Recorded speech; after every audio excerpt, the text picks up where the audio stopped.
20 most expensive cars from 2018's biggest collector car auctions.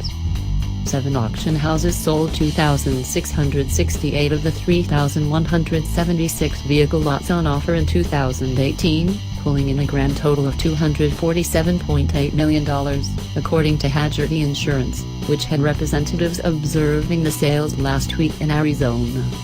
This is fractionally lower than the totals recorded in the 2017 sales, although the average car price increased by more than $3,000 to $92,887, thanks in part to a #1 seller that eclipsed last year's dearest sale, a 1963 Jaguar E-type Lightweight, by $715,000. In hammering sold 1,709 vehicles, television star Barrett Jackson outdid the volume of every other auction house by a country mile, bringing in $112.3 million in the process.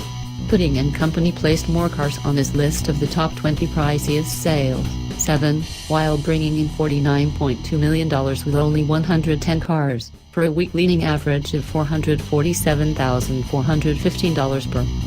RM Sotheby's saw $36.0 million worth of cars sell on its stage, while Bonham's did $25.2 million. Both of those concerns have 5 cars on our list. Russell and Steele sold 415 cars, more than anyone besides Barrett Jackson, but only one of them, a $660,000 196 Ford Cheetah GT, cracked the $500,000 mark.